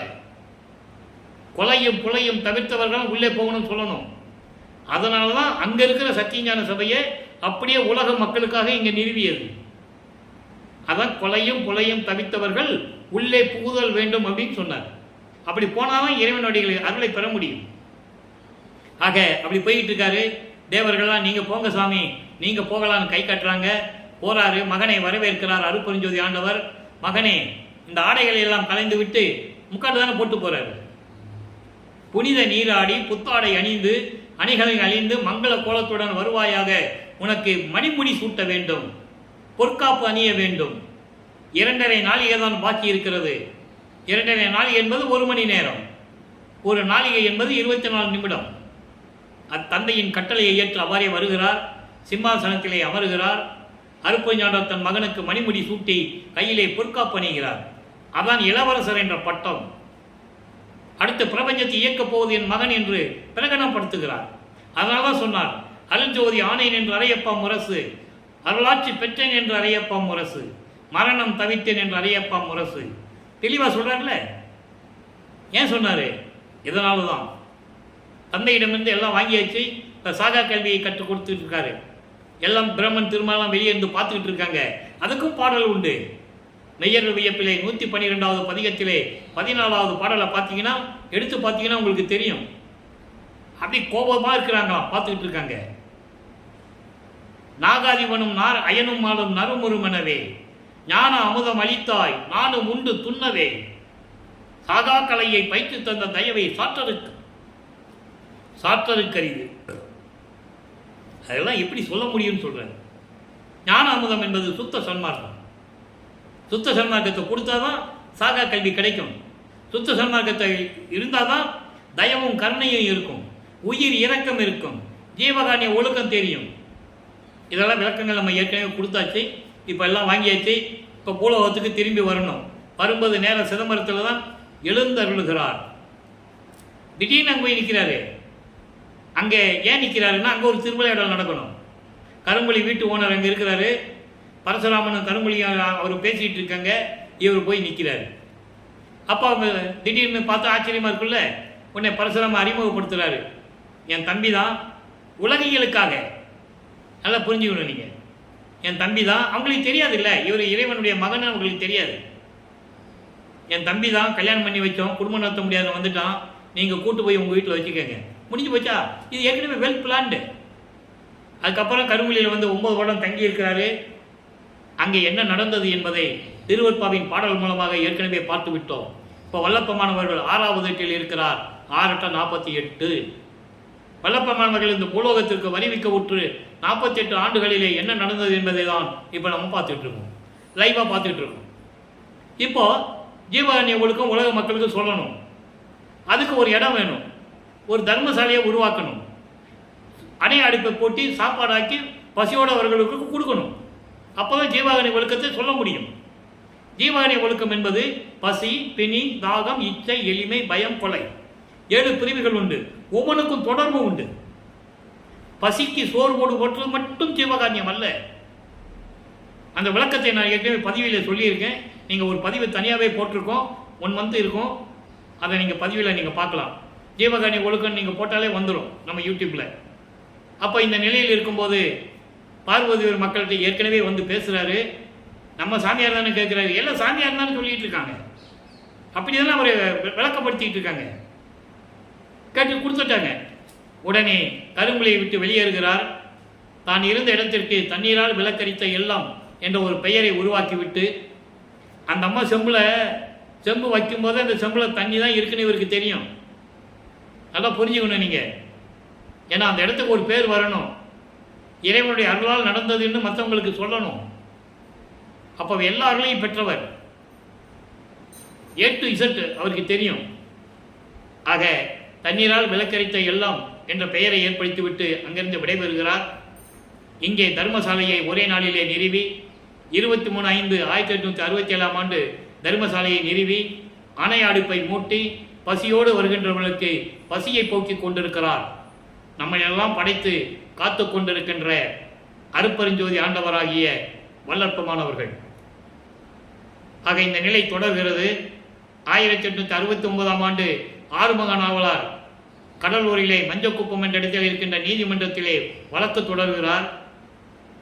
வழக்கினுடைய சாராம்சம் என்னவென்றால், ராமலிங்க பிள்ளை என்ற ஒரு பரதேசி வடலூரிலே உட்கார்ந்து கொண்டு எந்த இலக்கணம் இலக்கியம் கற்றுக்கொள்ளாமல், புலவர் பட்டம் பெறாமல், பாடல்களை இயற்றிக்கொண்டு சாதிகளையும் மதங்களையும் சமயங்களையும் சாடிக்கொண்டு பாடல்களை இயற்றிக் கொண்டிருக்கிறார். அதற்கு திருப்பா என்று பெயரிட்டு திருமுறைகள் என்று பெயரிட்டு கொண்டிருக்கிறார். திருமுறைகள் என்பது தேவாரம், திருவாசகம் போன்ற நூல்கள் தான் திருமுறைகள். இது திருமுறைகள் அல்ல. எங்கள் மனதை புண்படுத்துகிறார். நாங்கள்லாம் ஜாதிகளையும் மதங்களையும் மார்க்கங்களையும் பின்பற்றி கொண்டிருக்கின்றவர்கள் காலங்காலமாக. எனவே அந்த பாடல்களை தடை செய்து திருவட்பாவை மறுப்பாய் என்று அறிவிக்க வேண்டும் என்று முத்துசாமி ஐயர் என்ற ஒரு வழக்கறிஞரை நியமித்து வழக்கு போட்டார். வழக்கு விசாரணைக்கு வருகிறது. வாதியிடம் விசாரணை முடிந்து விட்டது. பிரதிவாதி எங்கே என்று கேட்கிறார்கள். நீதிபதி பிரிட்டிஷ்காரர். பிரதிவாதி எங்கன்னு கேட்கும்போது எல்லாம் தேடுறாங்க, ஆள் இல்லை. திடீரென்று நமது இறைவன் பிள்ளைப்பெருமானவர்கள் எழுந்து அருளுகிறார். அங்கே திடீர்னு தோன்றுகிறார். நல்லா புரிஞ்சுக்கணும் நீங்கள். ஆனால் உலகியலிலே சொன்னது, அவர் இங்கேருந்து மாட்டு வண்டியில் போனார், சைக்கிளில் போனார், எல்லாம் சொல்லுவாங்க. அது உலகியல் விளக்கம், அதுக்குள்ளே நம்ம போக வேண்டாம். ஆனால் வல்லப்பமான் என்ன சொல்கிறாரு நம்ம மக்களுக்கு சொல்லணும் இல்லை. அப்போது இவர் காட்சி கொடுக்கிறார் நீதிபதிக்கு. நீதிபதி எந்திரிச்சு நிற்கிறார். காட்சி கொடுத்துட்டார்ல, எந்திரிச்சு நிற்பார் அவர். நீதிபதி எந்திரிச்சு நின்னதுனால தான் அங்கே இருக்கிறவங்களாம் எந்திரிச்சு நிற்பாங்க. நீதிபதி எந்திரிச்சு நின்ட்டாரு, நம்ம எந்திரிச்சு நிற்கலாம் நின்ட்டாங்க. ஏன்னா அங்கதான் இறைவனுடைய திருவிளையாடல் நடக்குது. அப்புறம் நீதிபதி கேட்கிறாரு, எப்படி நீங்க பாட்டு எழுதுனீங்க, எங்கேயும் படிக்கலையாமே, எப்படி எழுதுனீங்கன்னு கேட்கும்போது, இறைவன் அருளால் எழுதினேன், அருப்பெருஞ்சோதி ஆண்டவருடைய அருளால் எழுதினேன், நான் உரைக்கும் வார்த்தையெல்லாம் நாயகன் தன் வார்த்தை பாடல்ல சொன்னார். ஆக இப்படியெல்லாம் திருவிளையாடல் நடக்குது. மக்களிடம் யாரும் சொல்லவில்லை, அதனால மக்களுக்கு தெரியாது. எந்திரிச்சு நின்னாங்கய்யா கேஸு தள்ளுபடி ஆயிடுச்சுன்னு சொல்லுவாங்க. எந்திரிச்சு நின்னா எந்த கோர்ட்லையும் கேஸு தள்ளுபடி ஆகாது. ஒரு ஆள் மேலே வக்காலத்து வாங்கி கேஸை ஃபைல் பண்ணிட்டோம்னா விசாரணை நடந்து விசாரணை முடிஞ்சு நீதிபதி ஆராய்ஞ்சி அதுக்கப்புறம் தான் கேஸினுடைய நிலவரம் தெரியும், தள்ளுபடி பண்ணுறதா தண்டனை கொடுக்கறதான்னு. எந்திரிச்சு நின்னோம்னா தள்ளுபடி ஆகாது. ஆக இந்த நிலையில் இருக்கும்போது இது ஏன் சொல்கிறோம்னா, நான் ஏற்கனவே திருவருட்பாவை பற்றி பேசும்போது இவ்வளோ மணி நேரம் இத்தனை நேரம் பேசியிருக்கேன். வேற நூல்களை பற்றி நான் பேசுனேன்னா பேச மாட்டேன். திருவருட்பாவிலே அவ்வளோ விஷயங்கள் இருக்குது. சில நேரங்களில் சில எடுத்துக்காட்டு சொல்ல வேண்டியிருக்கு. சிவபெருமான் கோர்ட்டுக்கு போனார், காளமாடு கோர்ட்டுக்கு வந்துச்சு சாட்சி சொல்ல. சமயபுரம் மாரியாத்தா கோர்ட்டில் வந்து சாட்சி சொன்னாங்க, காஞ்சி காமாட்சி வந்து கோர்ட்டில் சாட்சி சொன்னாங்க, எல்லாம் சொன்னாங்கல்ல. சொன்னாங்க, சினிமா எடுத்தாங்க, எல்லாம் பண்ணாங்க. ஆனால் இவர் காட்சி கொடுத்தது ஏன் சொல்லலை? அங்கே தான் இருக்குது. ஏன்னா யாருமே சமயங்களையும் மதங்களையும் மார்க்கங்களையும் விட்டு வெளியே வர மனசு இல்லை. கூட இருந்தவர்களே சரி, தெளிவாக பாடலில் சொன்னார், என் உடல் இருந்தவர்கள் எல்லாம் சதி செய்தனர் என்று கூறுவார். இந்த நிலைகள் தொடர்ந்து இருந்த. ஏன் இதை சொல்றோம்னா, உண்மையான விளக்கத்தை மக்கள்கிட்ட சொல்லணும். இல்லை, யார் சொன்னது? சொல்லவே இல்லையே. அன்றிலிருந்து மாணாக்கர்களிலிருந்து அவரை தொடர்ந்தவர்கள், பின்தொடர்ந்தவர்கள், அதன் பிறகு மேடை ஏறி பேசியவர்கள் திருவள்ளுவரை பற்றி விளக்கமாக யார் சொல்லலையே. பொதுப்படையாக பேசினார்கள், அவ்வளவுதான். ஆக இந்த நிலையில் இருக்கும்போது உன்னதமான தீர்ப்பை பெற்றுக்கொண்டு வழக்கமானவர்கள் தர்மசாலையிலே வந்து அமர்கிறார்கள். உத்தரஞான சிதம்பரம் மாலை உருவாகிறது, நடராஜபதி மாலை, சர்க்குரி மாலை பாடல்கள் உருவாகிறது. இதெல்லாம் முடிந்த பிறகு தன்னுடைய நிலை சமயங்களிலும் மதங்களிலும் மார்க்கங்களில் இருக்கும்போது தன்னுடைய நிலை என்ன என்பதை பாடலின் மூலமாக கூறியதை இன்று நாம் பார்க்கிறோம். மக்களுக்கு விளக்கி சொல்லணும். 6ஆம் திருமுறையிலே 6வது பதிகம் ஆற்றாமை என்ற பதிகத்திலே இன்னைக்கு 4வது பாடல். நல்லா கவனிச்சுட்டே வரணும். ஏன்னா சமயங்கள் சிவபெருமானை கும்பிடும்போது எப்படி இருந்தார், அருப்பெருஞ்சோதி ஆண்டவர் ஏற்ற பிறகு சுத்த சமூகத்தை பெற்ற பிறகு அவருடைய நிலை எப்படி இருக்கிறது என்பதை வேறுபடுத்தி காட்ட வேண்டும். இப்போ சைவ சமயத்தில் இருக்கும்போது சொல்றாரு, நிலத்திலும் பணத்தும் நீள் விழி மடவார் நெருக்கிலும் வெறுக்கியே நினைப்பேன். உலக விடயங்களை சொல்லுகிறார். மண்ணாசை, பெண்ணாசை, பொன்னாசை, இந்த 3 ஆசைகளும் எனக்கு இருந்தது. எப்போ? சமயங்களிலும் மதங்களிலும் மார்க்கங்களில் இருக்கும்போது. ஆக இந்த 3 நிலைகளிலும் இருந்தேன். புலத்திலும் புரைசேர் பொறியிலும் மனத்தை போக்கி வீண்போது போக்குருவேன். எப்படி சொல்ற பாருங்க. புலன் என்பது 5 புலன்கள்: ஒளி, ஒளி, சுவை, உணர்வு, நாற்றம். பொறிகள் என்பது 5 பொறிகள்: கண், காது, மூக்கு, வாய், மெய். இதனுடைய சேட்டைகளினால் மனதை போனபடி போகவிட்டு வீணாக பொழுதை போக்கிக் கொண்டிருந்தேன். எப்போ? சமயங்களிலும் மதங்களிலும் மார்க்கங்களிலும் இருக்கும்போது. நலத்தில் ஓர் அணுவும் நன்னிலேன். நல்லது கெட்டது ஒன்று கூட தெரியாது எனக்கு. நன்மை செய்யணும்னு கூட எனக்கு தெரியாது. கடை நாயினும் கடையேன், பெரு நாயை விட கேவலமானவன். நவையனேன், குற்றமுடையவன். குலத்திலும் கொடியேன். குலம் என்பது ஒழுக்கம். ஒழுக்கத்திலும் கொடியவன். அம்பலக்கூத்தன் குறிப்பினுக்கு என் கடவேனே. இப்போ சுத்த சன்மார்க்கத்தை கொடுத்துட்ட, இப்போ என்னை பற்றி என்ன நினச்சிட்டு இருக்க நீ? சொல்லணும்ல. இங்கே குலம் என்பது ஒழுக்கம் இல்லாமல் இருந்தேன்னு சொன்னாரே. பிற்காலத்தில் ஜீவகாணி ஒழுக்கத்தை சொன்னாரே. இந்திரிய ஒழுக்கம், கர்ண ஒழுக்கம், ஜீவ ஒழுக்கம், ஆன்ம ஒழுக்கத்தை சொன்னார். சரியா? எல்லா விளக்கங்களும் நம்ம ஏற்கனவே சொல்லிட்டோம். ஆக இந்த நிலையில் இருக்கும்போது பிள்ளை பெரு விண்ணப்பத்திலே ஒரு பாடல். ஏன்னா இதுக்கும் தொடர்பு உண்டு. சைவ சமயத்தில் இருக்கும்போது சிவபெருமானை வழிபடும் போது எப்படி இருந்தார்? சுத்த சன்மார்க்கத்தை பெற்ற பிறகு, சுத்த சன்மார்க்கம் என்பது தனி மார்க்கம், அந்த மார்க்கத்தை பெற்ற பிறகு அவருடைய நிலை என்ன வேறுபடுத்தி உலக மக்களுக்கு சொல்ல வேண்டும். அப்போ 20வது பதிகம் பிள்ளை பெரு விண்ணப்பத்தில் 4வது பாடல். நல்லா கவனிங்க. என் உயிருக்கு உயிராம் தெய்வமே. அதன் பிறகு சிவபெருமானே நமச்சிவாயா சிவசிவன் சொல்லவே மாட்டார். அவருக்கு தெரிஞ்சிச்சு இல்லை அற்புஞ்சாண்டவர் தான் இறைவன். அதனால் சொல்றாரு, என் உயிருக்கு உயிராம் தெய்வமே, என்னை எளிமையும் காத்தருள் இறைவா. இந்த எளிமையும் என்பது ஏற்கனவே நான் குறிப்பிட்டது போல, வல்லப்பமான் கூறியது போல 84 லட்சம் யோனி வகைகள் உண்டு, அத்தனை உயிரினங்கள் உண்டு, அத்தனை யோனி பிறப்புகள் உண்டு. எளிமையும் என்பது 7 வகையான பிறப்பு இறப்பு நிலைகள். 7 உலக அவத்தை விட்டு ஏறினேன் மேல்நிலை, ஊழில் ஒரு ஒளி உயிர் அழைத்து ஓங்கினன். அதான் இங்க சொல்றாரு. எளிமை என்பது 7 நிலைகள். அகவலிலே கூறுவார். ஊர்வன பரப்பன உருவன நடப்பன 6 உலக காத்தல் அருப்பெருஞ்சோதி. ஊர்வன என்பது ஊர்ந்து செல்லக்கூடிய பிராணிகள் உயிரினங்கள், நடப்பன நடந்து செல்லக்கூடிய உயிரினங்கள், பரப்பன பறந்து செல்லக்கூடிய உயிரினங்கள், உருவன தாவரங்கள், செடி கொடி மரங்கள் எல்லாம் தாவரங்களை கூறுகிறார். இந்த நாளாச்சா. 5வது நீரில் வாழக்கூடிய உயிரினங்கள், 6வது மனிதர்கள், 7வது தேவர்கள். தேவர்களுக்கும் பிறப்பு இறப்பு உண்டு. பாடலிலே கூறுவார். ஒவ்வொரு பாடலுக்கும் விளக்கம் உண்டு நண்பர்களே. தேவர்கள் கூட பிறப்பு இறப்பு உண்டு.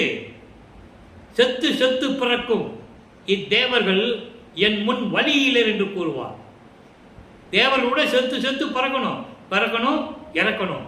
செத்து செத்து பிறக்கும் இத்தேவர்கள் என் முன் வழியிலர் என்று கூறுவார். அதனால்தான் 7 வகை இறப்புகள் என்று சொன்னார். தேவர்களையும் அதில் சேர்த்துக்கிட்டார். அப்போ இந்த 7 வகையான அவஸ்தையிலிருந்து என்னை விட்டு நீக்க வேண்டும். அது சொல்லிட்டு என் உள்ளத்தை இணைக்கும் தீஞ்சுவை கனியே. இறைவனை சொல்லுகிறார், என் உள்ளத்தில் தீஞ்சுவை கனி போன்று இருக்கின்ற இறைவனே, எனக்கு அறிவு உணர்த்திய குருவே. அண்டர்லைன், எனக்கு அறிவு உணர்த்திய குருவே. நான் ஏற்கனவே சொன்னேன் இல்லையா, பள்ளிக்கூடத்தில் போய் படிக்கக்கூடாது தன் மகன், யாரையும் குருவாக ஏற்றுக்கொள்ளக்கூடாது தனது மகன், தன்னை மட்டும்தான் குருவாக ஏற்றுக்கொள்ள வேண்டும். அது இறைவனுடைய திருவிளையாடல் நடக்கும்போது இப்போ அதான் சொல்றாரு, எனக்கு அறிவு உணர்த்திய குருவே. அறிவு என்பது சுத்த சன்மார்க்க அறிவு, மெஞ்ஞான அறிவு. சமயங்களிலும் மதங்களிலும் மார்க்கங்களிலும் தான் ஞான அறிவு. சுத்த சன்மார்க்கத்தில் பெறக்கூடிய அறிவு மெஞ்ஞான அறிவு. ஞானத்துக்கு மெஞ்ஞானத்துக்கு வித்தியாசம் உண்டு. பிரமனுக்கும் திருமாலுக்குமே தேவர்களுக்குமே மெஞ்ஞானம் இல்லை என்பதை கூறுவார் வல்லப்பமான் அவர்கள். பாடல் உண்டு. நான்முகத்தோனும் திரு நெடுமாலும் மெஞ்ஞானம் என்னும் வான்முக கண் கொண்டு காணாமல் தன் உருமாறியும் தேன்முக கொன்றை முடியும் செந்தாமரை சேவடியும் ஊன்முக கண் கொண்டு காணாமல் தேடி நின்றார். பாடல் உண்டு. மெஞ்ஞானம் இருந்தால் அவங்க ஏன் முடியையும் அடியும் பார்க்கறதுக்கு அன்னப்பறையாகவும் பன்னியாகவும் போகணும் இல்லையா? அது இன்னொரு பாடலையும் சொல்லுவார். பூத்திடும் அவனும் காத்திடும் அவனும் புல் விலங்கோடு புல் விலங்கு உருக்கோடு நேடியும். புல் என்பது பறவை, விலங்கு என்பது பன்றி. இப்படியெல்லாம் பாடல்களை கூறுவார். அதான் சொல்றாரு இங்க, சுத்த சன்மார்க்க அறிவு கொடுத்த இறைவனே, என்னுடைய அன்பே. அதுக்கப்புறம் சொல்றாரு பாருங்க, அற்புதமான வரி. திருச்சிற்றம்பலத்தே எனக்கு அருள் புரிந்த மெய் இன்பமே. அப்போ திருச்சிற்றம்பலம் எங்க இருக்கு? சுத்த சிவனான வெளியில் இருக்கு. அங்கதான் எனக்கு அருள் கொடுத்த மெய் இன்பமே சொல்றாரு. அப்ப இவர் அண்டங்களை தாண்டி அந்தங்களை தாண்டி தத்துவங்களை கடந்து வெளிகளை கடந்து சுத்த சிவஞான வெளிக்கு போனது இங்க நிரூபணமாகிறது. உண்மையை சொல்றாரு, பிரபஞ்சத்தின் உண்மையை வல்லப்பமான் மக்களுக்கு சொல்றாரு. திருச்சிற்றம்பலத்தை எனக்கு அருள் புரிந்த மெய் இன்பமே, என்னை ஈன்று எடுத்த தந்தையே. என்ன அற்புதமான வரி. அப்ப அவர் யார் பையன்? என்னை ஈன்று எடுத்த தந்தையே. அததானே அகவல்ல சொன்னாரு, ஆன்ற சன்மார்க்கம் அணிபெற என்னை ஈன்று அமுது அளித்த இனிய நற்றாயே. தந்தையும் தாயும் நீதானே, நீயே என் தந்தை அருளுடையாய், என்னை நேர்ந்து பெற்ற தாயே என்று கூறுவார். என்றே மெய்கண்ட நான் மற்ற பொய்கண்ட தெய்வங்களை மெருவேனோ? என்ன அருமையாக சொல்லுவார் தெரியுமா? அற்புதமான பாடல்கள் எல்லாம் உண்டு. ஆக என்னை ஈன்று எடுத்த தந்தையே, அடியேன் இசைக்கின்றேன் கேட்கையும் மொழியே. நான் உன் பிள்ளை, நீ என் அப்பன், அதனால தான் சொல்கிறேன், இதை கேட்டுக்கோ, காதில் கேட்டுக்கிட்டு எனக்கு இன்னும் பாக்கி என்னென்ன இருக்கோ எல்லாம் நீ கொடுத்துடணும். அதான் சொல்லுவாரே, மறந்தும் என்ற நாவால் உரைக்க மாட்டேன் சிறு தெய்வ நாமங்களை. அற்புதமாக சொல்லுவார். மறந்து கூட நான் சிறு தெய்வங்கள் நாமல அவங்க பேரை நான் சொல்ல மாட்டேன். அருட்பெருஞ்சோதி ஆண்டவரை தவிர மற்ற எல்லாருமே சிறு தெய்வங்கள் என்ற நிலையை நீங்கள் புரிந்து கொள்ள வேண்டும். அதுக்கடுத்து இறுதியாக ஒரே ஒரு பாடல், அற்புதமான பாடல். நாங்கள் அங்கே பார்த்தோம்ல, ரூமை பூட்டிக்கிட்டு கதவை பூட்டிட்டு உள்ளே உட்காந்துட்டாரு. அருட்பெருஞ்சாண்டவர் கதவை திறந்து வந்தார். வீட்டுக்கு உள்ளே ஒரு காலை வச்சு வெளியே காலை வச்சு அருளை கொடுத்தாருன்னு சொன்னோம்ல. அதுக்கு இங்கே ஒரு பாடல் விளக்கம் இருக்கிறது. 124வது பதிகம் பெரு வழக்கு என்ற பதிகத்திலே 2வது பாடல். நல்லா கவனிக்கணும், மனசுக்குள்ள அப்படியே தேங்கி நிற்கணும் இந்த பாடல். மக்களுக்கு நல்லா புரிஞ்சுக்கணும். அவர் உலகத்தே அறிந்தனர் தூற்றப்பட்டேன், அன்று போனவர் இன்று வந்து நிற்கின்றார். கெட்டேன் இவர் சூதை அறியாதே, முன்னம் ஏமாந்து விட்டேன், இந்த கதவை மூடு, இனி எங்கும் போக ஒட்டேன். இது பாடல். என்ன அற்புதமான பாடல்ன்றீங்க. எனது தந்தை அருட்பெருஞ்சோதி ஆண்டவர், நான் உலகத்துக்கு போக முடியாதுன்னு தான் சொன்னேன். என்னை தாஜா பண்ணி ஒரு தாயின் வழியாக வருவிக்க வச்சு இந்த உலகத்தில் அவங்க இஷ்டத்துக்கு என்னை எப்படியெல்லாம் தூற்றி பேசினார்கள் தெரியுமா? தூற்றப்பட்டேன். தெளிவா சொல்றாரா? உலகத்தை அவரவர் கண்டவங்களா பேசுறாங்க. அவங்க என்னென்ன என்ன திட்டணும்னு நினைச்சாங்களோ, ஏசணும்னு நினைச்சாங்களோ, கேலி பேச நினைச்சாங்களோ, அப்படியெல்லாம் கேலி பேசினாங்க. தூற்றப்பட்டேன். அன்று போனவர் இன்று வந்து நிற்கின்றார். கதவுக்கு வெளியே நிற்கிறார். அன்று போனவர் எங்க 9வது ஆண்டில் என்னை ஆட்கொண்டு விட்டு போனவர் இப்ப வந்து நிற்கிறாரு கதவுக்கு வெளியே. எவ்வளவு அருமையா சொல்றாரு பாருங்க. இன்னைக்கு இப்ப வந்து நிற்கிறாரே. கெட்டேன் இவர் சூதை அறியாது. அன்னைக்கு நான் இவருடைய சூழ்ச்சியை அறியாம கெட்டு போயிட்டேன், விட்டுட்டேன். இனிமேல் ஏமாற மாட்டேன். கதவு பூட்டுறான். உள்ள வந்தவொடனே கதவை பூட்டிடு, இழுத்து மூடு, இனிமே வெளியே போக விட மாட்டேன் அப்படின்னு மனதிடம் சொல்லி மனசுல நினைச்சிட்டு இருக்காரு. மனசிடம் சொல்றது போல மனசுல நினைச்சிட்டு இருக்காரு. வருவான். இப்போ வீட்டுக்கு வெளியே நிற்கிறான் பாரு. அன்னைக்கு போன இப்பதான் வராப்புல. அன்னைக்கு நான் ஏமாந்துட்டேன், இந்த சூழ்ச்சியெல்லாம் எனக்கு தெரியாது, இனிமே ஏமாற மாட்டேன், உள்ள வரட்டும், பூட்டிடலாம், இனிமே வெளியே விடக்கூடாது. மனசுல நினைச்சிட்டாரா? இது இறைவனுக்கு தெரிஞ்சு போச்சா?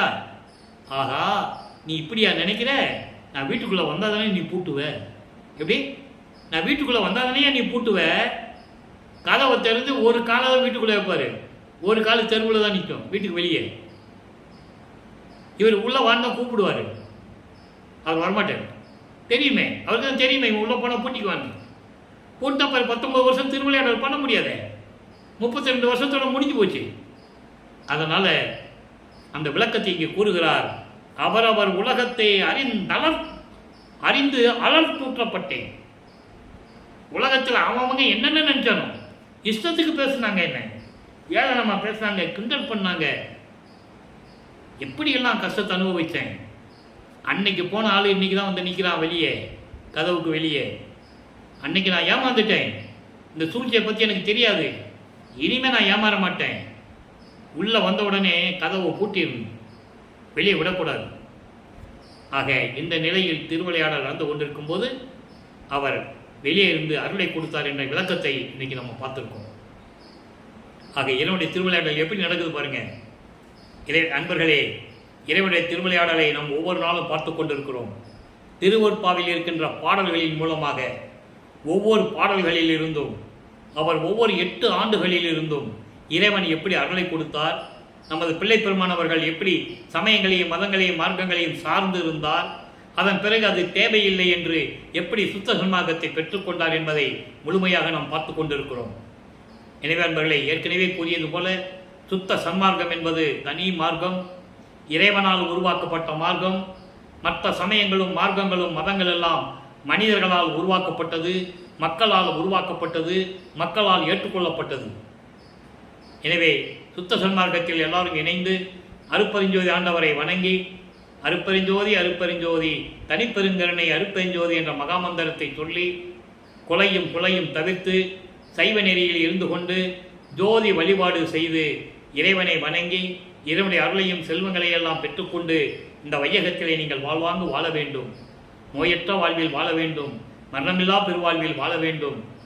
எனவே வள்ளலார் ஊழியன் என்ற தகுதியில் இறைவனிடம் தயவும் கருணையும் பெற்றுக்கொண்டதனால் இந்த ஊழியன் உங்களை வாழ்த்தி விடைபெறுகிறேன்.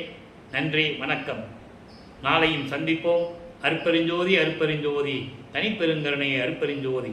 நாளையும் இறைவனுடைய திருவிளையாடல் தொடரும். கண்டு கழித்து இறைவனுடைய அருளை பெற்றுக்கொள்ளுங்கள்.